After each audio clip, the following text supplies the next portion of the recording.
Hi and welcome to the Key Customer Growth Podcast. My name is Jermaine Edwards and I've become obsessed with customer behavior and how people and organizations win with their best customers long term. After starting, failing and growing my own companies, 30 customer growth projects, hundreds of strategies, and the study of 50 years of customer service research, I've seen firsthand how and why organizations win, lose, and win again with their most important customers. This podcast is my way of sharing those insights, failures, principles, and strategies so you can become what I call an irreplaceable advisor, someone so valuable your customers never want to leave. In an increasingly competitive world, how do you continue to deliver unrivaled value and deepen those most important customer relationships? Join me as your customer growth guide. Your journey starts here. Hey, it's Jermaine Edwards, your customer growth guide, and welcome to episode 14 of the Key Customer Growth Podcast. In this episode, we're going to be talking about something that I came across years ago, but it has gradually had greater impact year on year on my life as I think about those specific activities that are giving the highest yielding result in my business, in working with customers, and in thinking about life in general. We're going to talk about what we call RAS moments. So let's get started.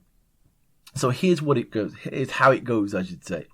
Now, have you ever suffered from having a RAS moment? These are moments of random, unrecognized, non-specific success that come with a little bit of luck and are almost impossible to repeat. You know what I mean?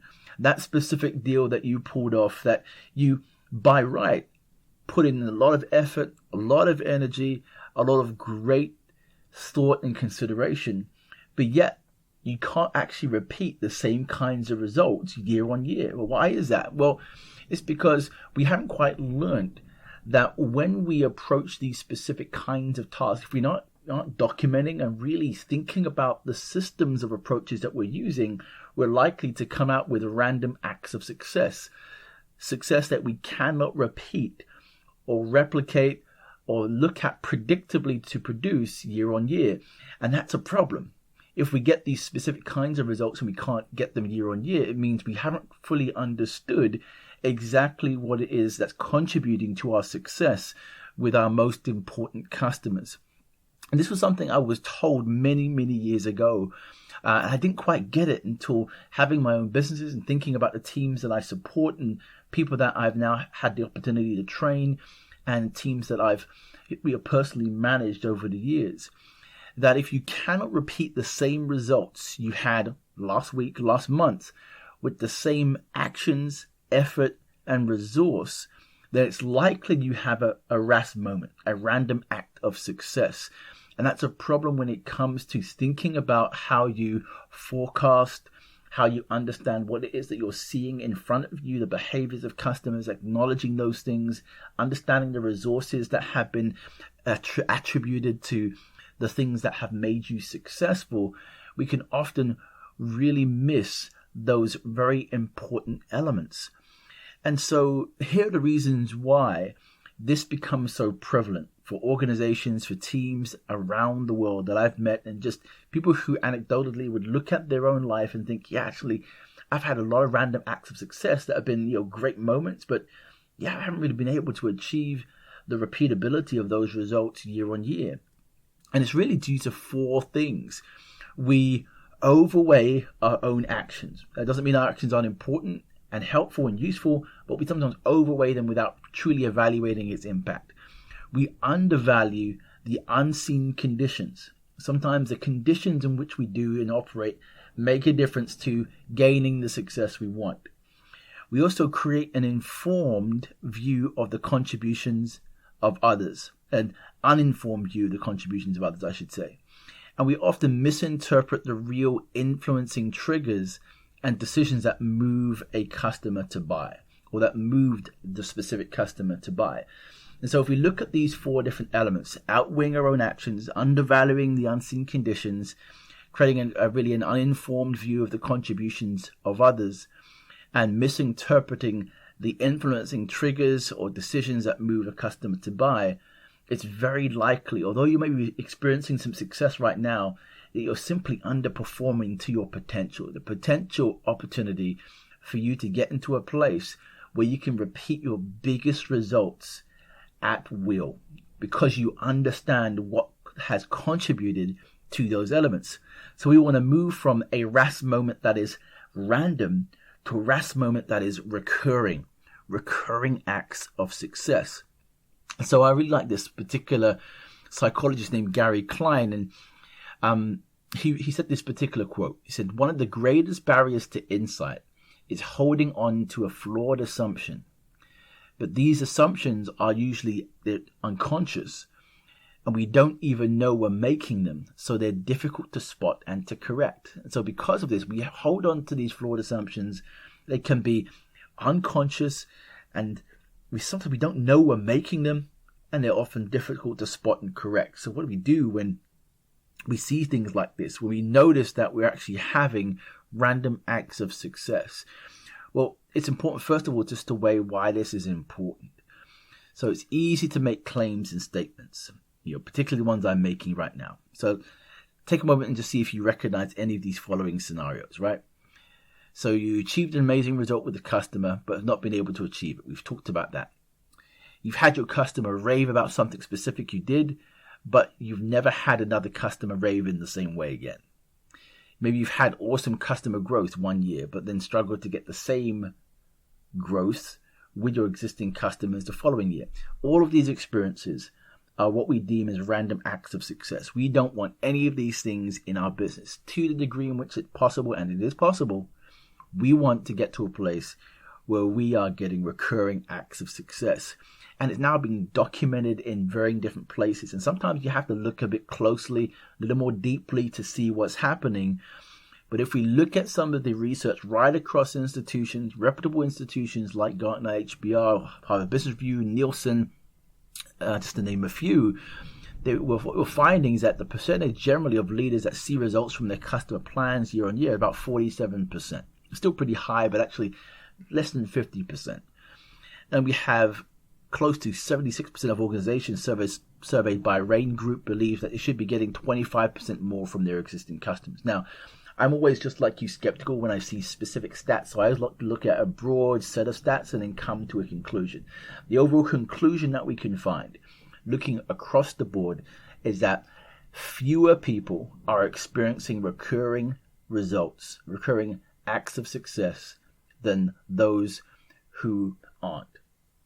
And so, who are. And so we need to think about how do we get ourselves into the position of the 47% that say they're getting recurring acts of success with the effort and energy and resource they put in versus those that aren't. So here's where we need to think about this. So what does this all mean? Well, it means that for us to really move into a better place, we need to start asking ourselves very different questions. We need to start thinking about how we more thoughtfully review what's taken place, not these postmortems, while something goes wrong. What we want is really a success review. Why did this go well? How did this happen? What have we learned from this specific engagement, this interaction? How does this impact the way we serve our customers? Where else is this applicable? These are all questions that we should be thinking about and evaluating if we truly want to get better and get a move from just incremental results to really exponential results that are uncanny and unrivaled in your industry. So let's just talk about something here, which essentially are 4 powerful approaches to breaking random and moving to recurring success. So the first is a pre-evaluation. So stop making assumptions and carefully note the specific resources, people, strategies, tactics, and conditions of your customer engagement. What is actually happening before you get started? Just make a really short note. Who is being used? What resources are you using? What are the strategies you're actually applying? What are the tactics?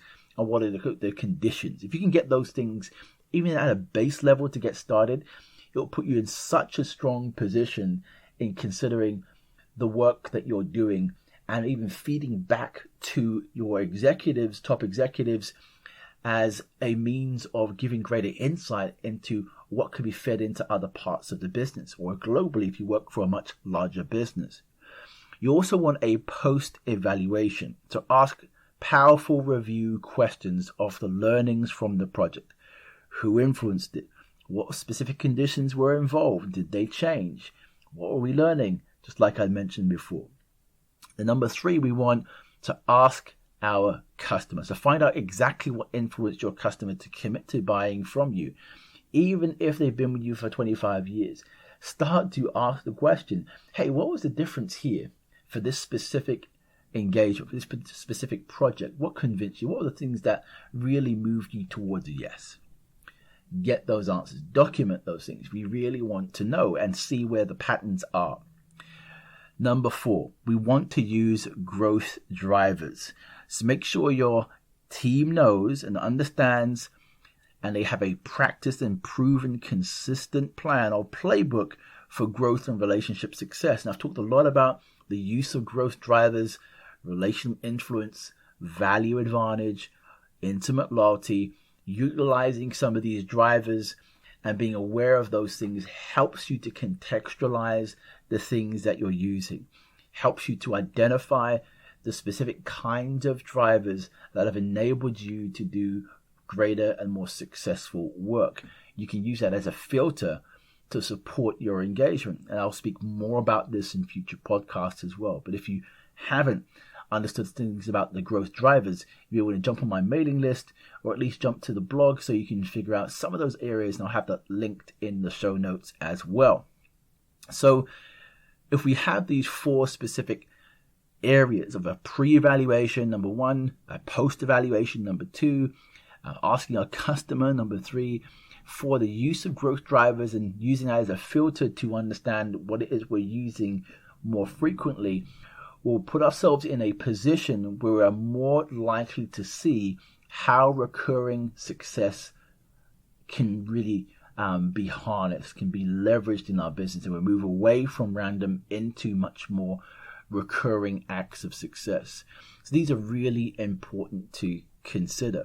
So as you look at your own work and conversations, communication with your customer, simply ask, hey, are we really understanding the process to how we're engaging with this customer and gaining success?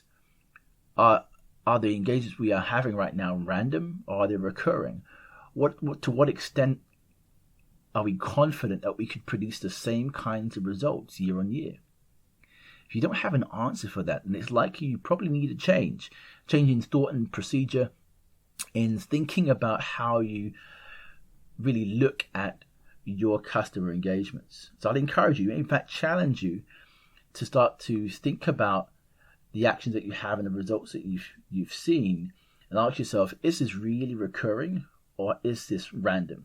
And if the answer is random, look at the blog that's linked there so you can find out a little more details on these 4 areas.